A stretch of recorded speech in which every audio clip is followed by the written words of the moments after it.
लोहा ज्यादा मूल्यवान है या चांदी ज्यादा मूल्यवान है? छोरा दोबारा सवाल सुनियो, कुलपति साहब दोबारा कह दियो, संभावना की दृष्टि से लोहा ज्यादा मूल्यवान है या चांदी ज्यादा मूल्यवान है? लोहो कठे साहब और चांदी कठे साहब। लोहारी तो चमक ही कई है, चांदी री तो चमक भी तकड़ी है।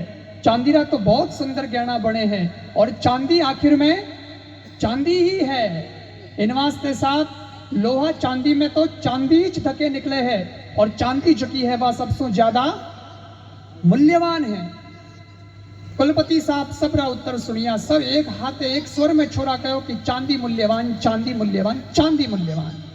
लेकिन एक प्रोफेसर लारे खड़ो, बिल्कुल चुपचाप खड़ो, शांत भाव से खड़ो, उनकी बोलियो नहीं। कुलपति साहब री नजर उन माते गई, क्यों साहब आपकी बोल नहीं रहा हो? कई बात है, वो तो कुलपति हो, बहुत अनुभवी आदमी, क्योंकि कुलपति पूछ रहा है, कोई यूं थोड़ी पूछ रही हो। और जद मैं सोचियो कि इन सवाल ने पाछो होना चाहिए, सवाल होनियो दिमाग में 2-3 बार दोहरायो, जने मने ठाप पड़ी कि इन सवाल रो पहलो जो को शब्द है ओमे गहराई है, ओमे चमत्कार है। कुलपति साहब ने क्या पूछा था कि संभावना लोहा आगे निकल जाएगा। क्यों? क्योंकि चांदी में चांदी के अलावा और कुछ बनने की संभावना नहीं है। चांदी दी भले ही बीटी बना लो, भले ही हार बना लो, भले ही पाइजेब बना लो, भले ही आप और कुछ बना लो, लेकिन है तो चांदीज। आखिर रेवेला तो चांदीज।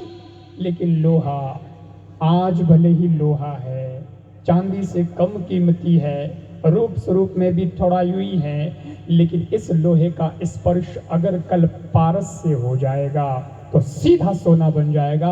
वो चांदी नहीं बन सकती, लोहा ही बन सकता है। क्योंकि संभावना सोने की किसमें है? किसमें है? लोहे में है, चांदी में नहीं है। चांदी पारस के कहीं मिलो कहीं मतलब नहीं है, लेकिन लोहा अगर पारस से मिल जाएगा तो वो आज लोहा है, लेकिन कल सोना बन जाएगा, जो चांदी से भी कई गुना ज्यादा कीमतीवान हो जाएगा। साथियों, मैं आपसे भी यही निवेदन करना चाहता हूँ, हम जहाँ जन्मे हैं, हम जिस परिस्थिति में रहे हैं, चाहे आप गांव में जन्मे, आप झोपड़ी में जन्मे, परिस्थितियां आपकी कैसी भी रही होगी, स्ट्रगल लाइफ में चलता रहता है। जन्मते ही किसी को कुछ ऐसा नहीं मिलता। माना हमारी परिस्थिति लोहे के जैसी होगी, लेकिन फिर भी हम बहुत किस्मत वाले हैं कि हमें भगवान ने सोना बनने की संभावना प्रदान करी है। थोड़ा सा अच्छे गुरु का मार्गदर्शन मिल जाए, हमारे जीवन में थोड़ा विवेक मिल जाए, तो उसके बाद हम हमारी जिंदगी को चमका सकते हैं, बदल सकते हैं। जिंदगी को कैसे चमकाना है, जिंदगी को कैसे बढ़िया बनाना है, मैं उसी के लिए आपको कुछ सूत्र देने के लिए आया हूं। अब बात में ध्यान से सुन जो। कई आप में सो एड़ा युवा बैठा है ला जका कंपटीशन रो एग्जाम दे रिया है, जका कठिन कठिन आपकी किस्मत आजमा रहा है, आपकी मेहनत आप कर रहा हो, लेकिन सफलता प्राप्त नहीं हो रही है। बहुत सारी समस्याएं हैं। कई युवा मेरे पास में भी आते हैं और वो जब निराश हो जाते हैं, हताश हो जाते हैं।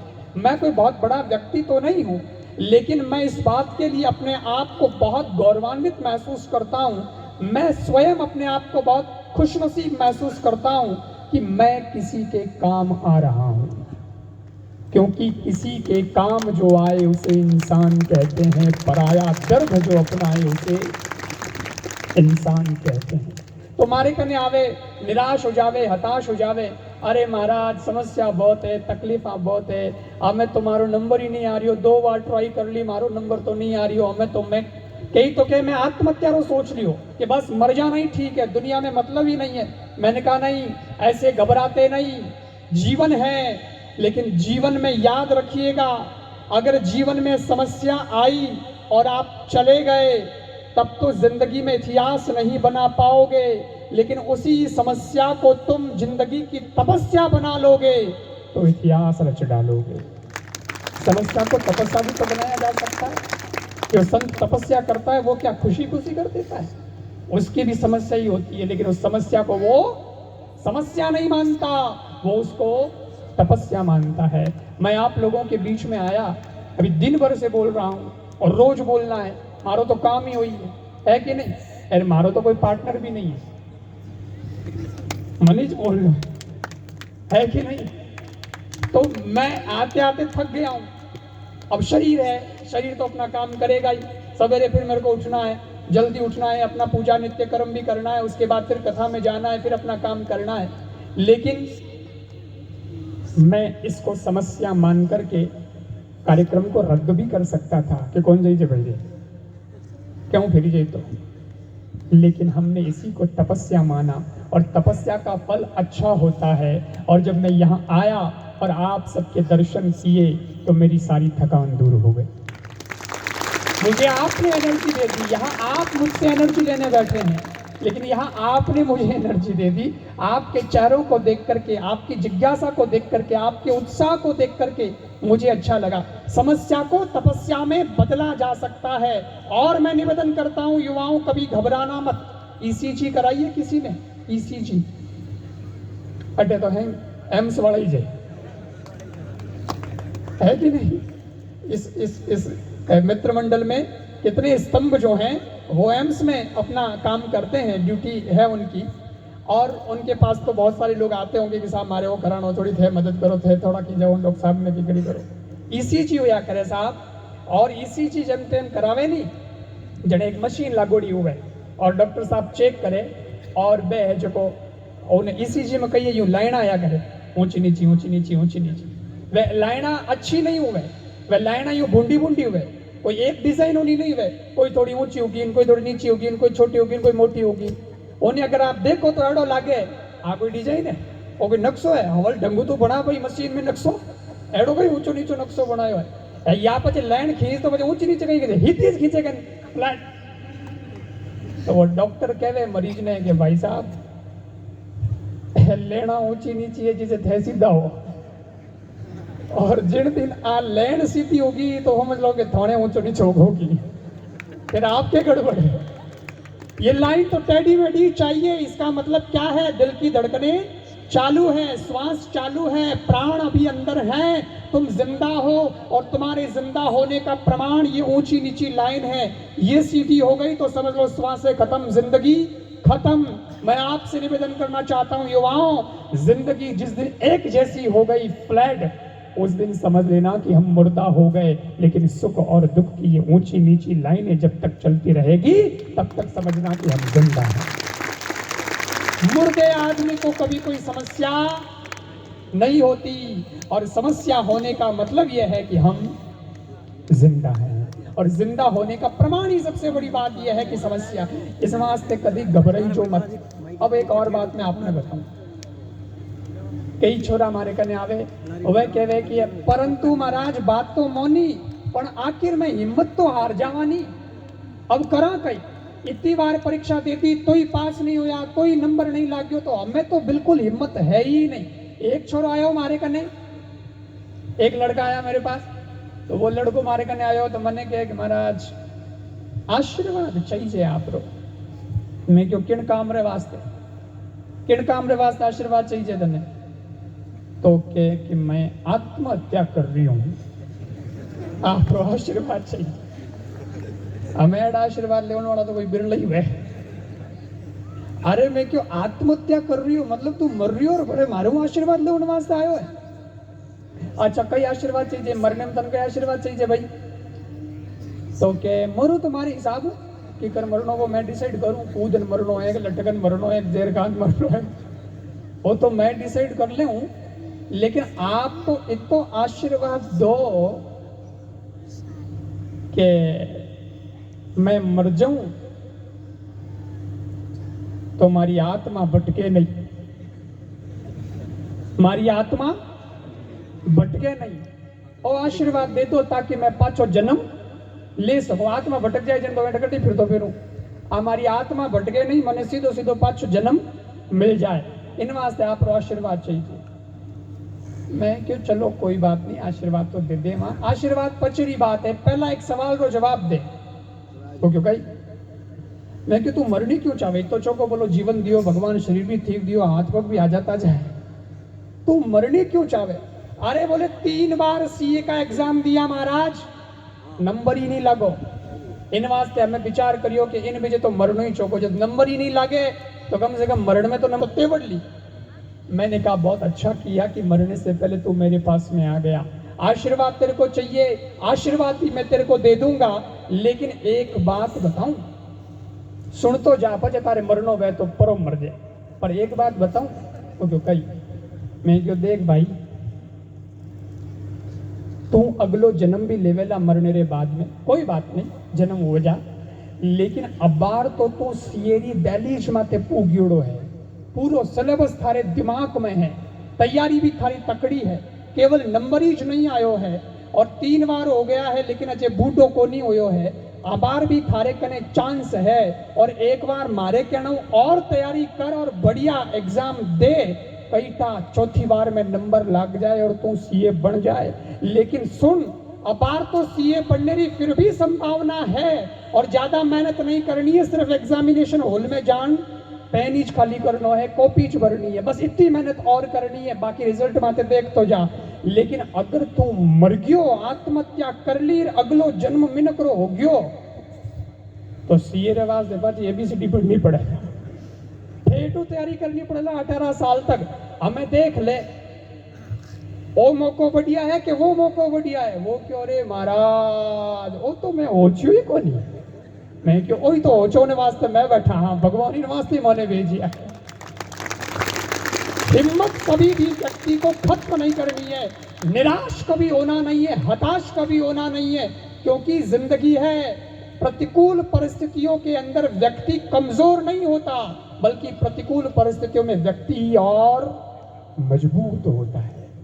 हम किस देश के लोग, जरा वो तो सोचना मित्रों, कभी ऐसा आ जावे ना स्ट्रगल करते करते, तो आप तो सिर्फ भगत सिंह की कहानी को पढ़ लीजिएगा। 23 साल की उम्र में हंसते हंसते वो फांसी के फंदे पर झूल गए, उन्होंने आत्महत्या नहीं की, सुसाइड नहीं किया था, वो भारत माता के लिए समर्पित हुए थे। उस वक्त उनके सामने जो संकट थे, बोलो क्या उसमें से 2% संकट भी हमारे पास में है? अपने आप को थोड़ा उनसे कंपेयर करना, थोड़ी तुलना करके देखना। हम महाराणा प्रताप के प्रदेश के लोग हैं, यह राजस्थान महाराणा प्रताप की धरती है, और महाराणा प्रताप ने जैसा स्ट्रगल किया था और जिस प्रकार की समस्या उसके सामने थी, बोलो क्या ऐसी समस्याएं हमारे सामने है? जो पानी से नहाता है वो लिबास बदलता है, जो पानी से नहाता है वो लिबास बदलता है, लेकिन जो पसीने से नहाता है वो इतिहास बदलता है, वो इतिहास बदलता है। एक बात मैंने और याद आएगी, हिम्मत री बात आई तो एक लड़का आयो हमारे कने, तो मैंने कही गए कि महाराज मैं जब धंधो करनी चाहूँ, नयो नयो धंधो मारे हमें कोई लाइन पकड़ी जा तो बढ़िया है, कमावा परिवार है लारे सब, तो मैं क्यों ठीक है भाई धंधो कहीं करियो तो कहे महाराज मैं मिठाई की दुकान खोली हूँ। मैं क्यों बढ़िया बात है, मिठाई का धंधो कोई खराब थोड़ी, अच्छी बात है। एंड हैंग पटन में लाग जा, हैंग नौकरी डाली लाग जा, तो अगला नौकरी मिले भी को नहीं, तो कि इनकी जो भी धंधो देखना चाहिए, बिल्कुल सही बात है। एंड कोई बात नहीं, आप उस वक्त नहीं पढ़ पाए तो ये थोड़ा ही मतलब है कि पढ़ाई नहीं कर पाए तो हम बेरोजगार के बेरोजगार ही रहेंगे। आका नहीं करना कि मैं बेरोजगार हाँ, मैं बेरोजगार हाँ, मैं बेरोजगार हाँ, सरकार मान नौकरी को दे, सरकार की लिमिट है कितनी दी। दूसरा स्कोप पे तो देखो, मैंने कहा अच्छी बात है मिठाई का सोच रहा है तू, तो बोले मैं मिठाई की दुकान तो खोल दी, पर बाप जी बहुत टेंशन है मन में। क्यों? बोले जिन जगह मैं मिठाई की दुकान खोली हूँ वटे ऑलरेडी मिठाई वाला है पहला, और वे जूना है, पुराना है, जमाया है, वाणी पेटी बहुत बढ़िया जमियोड़ी है, तो वाणे बीच में मैं तो किकर टिक पाऊंगा। क्यों?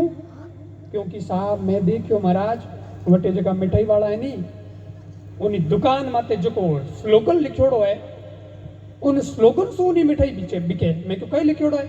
बोले एक तुम्हारा हम ही जे उन दुकान माते लिखोड़ो है कि इस शहर के लोग हमारी मिठाई खाते हैं, मतलब शहर में इतनी पॉपुलर है, इतनी स्वादिष्ट मिठाई मैं बनावा के पूरा शहर माने अठो मिठाई खरीदे, इस शहर के लोग हमारी मिठाई खाते हैं। उन्हें कने एक दुकान और है, उन्हें जमाई पेटी है, उन्हें लिखोड़ो कि इस देश के लोग हमारी मिठाई खाते हैं।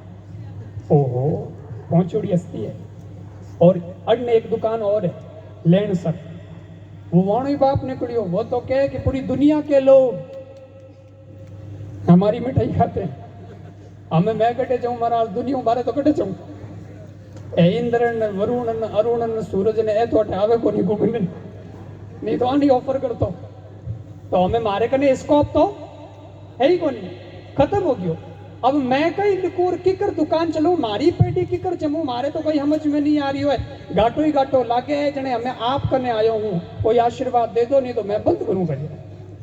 मैं क्यों तुम्हारे करने आयो है, मैं तेरे निराश नहीं बैठ सकूं, मेरा तो काम ही आशावादी बनाना है, मेरा तो काम ही तुमको हिम्मतदार बनाना है, हिम्मत वाला बनाना है। मेरे पास आए हो, मैं निराश नहीं लौटाऊंगा, दुकान को रहने दो लेकिन पेंट वाले को बुलाओ और मैं जो कहता हूं वो लिखवा दो।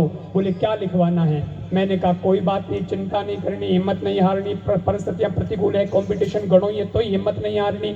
हम वालों लिखियो है कि हमारे शहर के लोग हमारी मिठाई खाते हैं, इधर लिखा है कि देश के लोग हमारी मिठाई खाते हैं, उधर लिखा है कि दुनिया के लोग हमारी मिठाई खाते हैं। मैं क्यों जा तो लिख दे थारी दुकान माते ए तीनों दुकानदार मारी मिठाई खावे।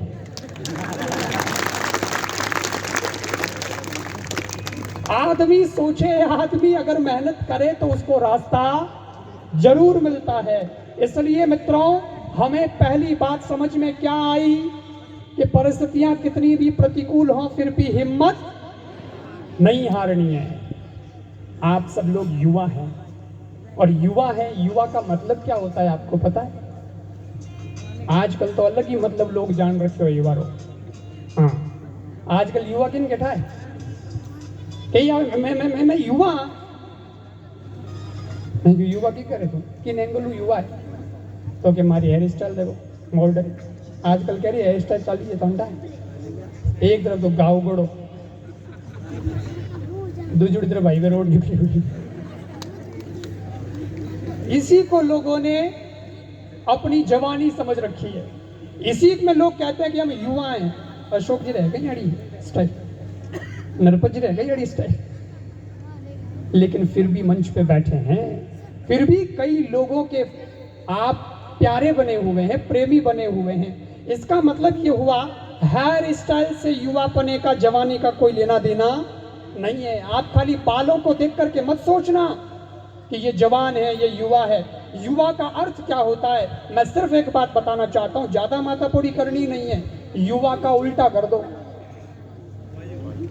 वायु है कि नहीं? जो वायु की तरह काम करना जानता हो, जो निर्णय लेने में बहुत सक्षम हो, तुरंत निर्णय ले सकता हो, अपने हर काम को अपनी मंजिल की ओर वायु की तरह जब दौड़ता हो और मंजिल तक पहुंच जाता हो, उसे हम युवा कहते हैं। हम भटके हुए इंसान नहीं है कि करने भटक गया, फटाफट चक्कर में भटक मत जाइए जो, लेकिन हम मंजिल तक पहुंच जाए वो युवा है। अभी हनुमान जी की बात आई थी, वायु की बात आई तो मुझे भी याद आ गया, क्योंकि हनुमान जी को वायु पुत्र कहते हैं, पवन पुत्र कहते हैं ना उनको, तो वो वास्तव में वायु पुत्र हैं। और मैं निवेदन करना चाहता हूं कि राम जी के कार्य को जब करने की बात आई तो बाकी सब तो पीछे हट गए थे। किसी ने कहा कि मैं इतना जा सकता हूं, समुद्र इतना लांग सकता हूं, उतना लांग सकता हूं, कोई बोला जा सकता हूं लेकिन अंगद का ही जाऊं मैं पारा, पर जिय संशय का जो फिरती बारा, मैं जा सकता हूं पर आ नहीं सकता। जामवन जी बोले कि मैं बूढ़ा हो गया हूं, मेरे बस का नहीं है।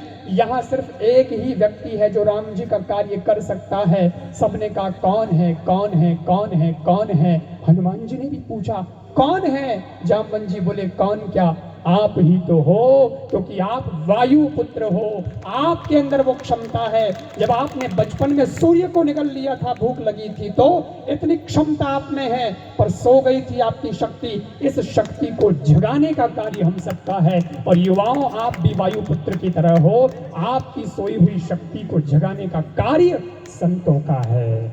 और जिस दिन ये शक्ति जग गई, ये भक्ति संध्या, ये भजन, ये सब कुछ जो कुछ भी हो रहा है ना, इसके पीछे भी एक शक्ति लगी है कि नहीं? तो उस युवा शक्ति को अगर जगाना है तो क्या करना है? 3 काम करने हैं। नंबर 1, परिश्रम सबसे ज्यादा करिए, मेहनत सबसे ज्यादा करिए। आजकल स्थिति उल्टी हुई हो रही है। आजकल की स्थिति कैसी है? लोग बिना परिश्रम प्राप्त करनी चाहे फोगट में, है कि नहीं? आजकल तो एड़ा ऐप आ गया, एड़ा वे गूगल मत के लिंक भेजे थारे घरे बैठा तू इतना लाख रुपया कमा ले, तू इतना 1000 महीना कमा ले, यूं कमा ले, छोरा देखे तो ठीक है, लेकिन पढ़े पढ़ाए किसी को कुछ प्राप्त नहीं होता। कई तो एड़ा ही है, कई चरण में मिलिया मैं क्यों कहीं करो तो क्या तो कहीं करने वाले तो ऊपर आड़ो है, हम ही ज्ञान दे कि हमें करने वालों तो ऊपर आड़ो है, ऊपर आड़ो कर सको भाई, मैं क्यों नीचे वालों की नहीं करे, ऊपर वालों कहीं करे। अरे थने भगवान हाथ पग किन वास्ते दिया है भला आदमी, तेरे को भगवान ने क्यों सक्षम बनाया है? आप कुछ करेंगे तो भगवान आपको कुछ देगा, क्योंकि बिना कर्म किए कुछ फल। मैं एक बात कहता हूं, एक लड़को साल भर पढ़ियो नहीं, पढ़ाई करी नहीं, पर एग्जाम रो टाइम आयो, एग्जाम देव ने गयो, प्रो एग्जाम देव ने गयो, बटे प्रश्न पत्र आयो, कॉपी दे दी, साहब उत्तर लिखो। हमें वो तो पढ़ियो नहीं, उन्हें कहीं लिखणो आवे नहीं, कहीं लिखे वो, पण तो मैं लिखियोड़ो कि सभी प्रश्नों के उत्तर लिखने अनिवार्य हैं, जन वो आप लिखे टोरा टिपा में जो आवे जो लिखे, कि बना तो करी टोरा टिपा में कहीं टपास हो जाए, नंबर लाग जाए। अब प्रश्न आयो राजस्थान की राजधानी क्या है, लिखो। छोरा ने तो ठाई को नहीं, पढ़तो तो ठा पड़ती कहीं पढ़ियो तो इसको नहीं, किताब रू पढ़ नहीं, तो मैं टोरा टिपा में लिख दियो राजस्थान की राजधानी अजमेर। आयो जी सही, घरे आयो, परंतु संतुष्टि नहीं, विचार करियो, देखा तो सही, पासबुक खोलन देखिए तो लिखियो राजस्थान की राजधानी जयपुर, वो लिख दी अजमेर, खोटो लिख दियो, नंबर लागणो नहीं। विचार करियो, हमें अपने को पास करी, जने हड़मोहन जी याद आया, नारे लेन दियो हड़मोहन जी मंदिर में जान के, हे बजरंग बली कर दे मारी बली।